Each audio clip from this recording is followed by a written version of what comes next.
Hello बच्चों, ये question JEE mains 2025 में इसी साल पूछा गया है। बहुत ही बढ़िया सर्किट का कॉन्सेप्ट बेस्ड क्वेश्चन है। तो कितने लोग इस क्वेश्चन को कर पाओगे? तो अगर आप ट्राई करना चाहो तो पहले खुद से ट्राई कर लो, उसके बाद सोल्यूशन तो मैं बताऊंगा ही। तो अब इसको देखो कैसे करेंगे। बहुत ही अच्छा और मल्टीपल कॉन्सेप्ट बेस्ड क्वेश्चन है ये। इस क्वेश्चन को करने के लिए पहले तो क्वेश्चन समझ लेते हैं कि बोल क्या रहा है। At steady state the charge on the capacitor. इस पर चार्ज बताना है कैपेसिटर पर, ठीक है। तो रेजिस्टेंस भी है, कैपेसिटर भी है। अब इसमें पहला कॉन्सेप्ट क्या लगाना है आपको कि बैटरी अगर कनेक्टेड है कैपेसिटर के साथ तो कैपेसिटर में करंट नहीं फ्लो करती। तो यहाँ ना डीसी करंट के लिए कैपेसिटर जो तो ब्लॉक कर देता है डीसी करंट को। तो इसलिए इस वाले इधर से तो कोई करंट जाएगी ही नहीं, पहली चीज, ठीक है। अगर इधर से करंट नहीं जाए तो अब थोड़ी देर के लिए इसको हटा के सोचो। अगर इसको हटा दिया जाए तो ये दोनों क्या है, सीरीज में है, ठीक है। अब अगर सीरीज में है तो हमको क्या करना पड़ेगा, पहले इसके पोटेंशियल को निकालने की जरूरत पड़ेगी। अब पोटेंशियल सीरीज में क्योंकि डिवाइड हो जाता है, ठीक है। ये बैटरी का जो पोटेंशियल है वो सीरीज में डिवाइड होता है। तो इस पर कितना आएगा पोटेंशियल, इस पर कितना आएगा। इसको करने का तरीका देखो, आप एक काम करो, इसके पोटेंशियल को 10x मान लो। 10 ओम है तो 10x मान लो।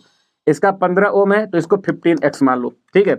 और इन दोनों का जो पोटेंशियल का सम होगा वो बैटरी के पोटेंशियल का इक्वल आता है, ठीक है। क्योंकि यही पोटेंशियल डिवाइड हो रहा है ना, इन दोनों का सम इसके इक्वल आना चाहिए। इन दोनों को ऐड कर दो जरा सा, तो 15x plus 10x is equal to 5 volt.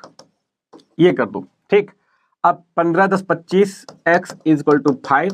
तो x की वैल्यू क्या हो जाएगी, 5/25। यहाँ से x की वैल्यू आ जाएगी 1/5।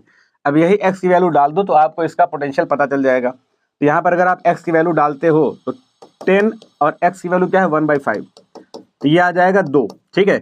यानी कि इससे हमें क्या पता चल गया, इस रेजिस्टेंस का पोटेंशियल पता चल गया 2 वोल्ट। अब इससे फायदा क्या होगा ये समझना।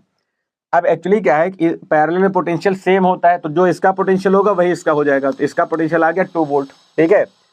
अब पोटेंशियल पता चल गया, अब जाके इसका चार्ज निकल सकता है। तो इसका चार्ज कैसे निकालोगे, तो चार्ज का फार्मूला होता है Q is equal to CV, और C दे रखा 8 और V आ गया 2, ठीक है। तो ये आ जाएगा 16 माइक्रो, क्योंकि माइक्रो में है ये, तो माइक्रो कूलम लिख दो, 16 माइक्रो कूलम।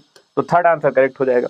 एकदम सिंपल सा, देख लो 2 लाइन की कैलकुलेशन है, लेकिन मल्टीपल कॉन्सेप्ट बेस्ड क्वेश्चन था। रेजिस्टेंस और कैपेसिटर दोनों को एक साथ ही लगा दिया था। तो इसको ऐसे किया जा सकता है। Thank you.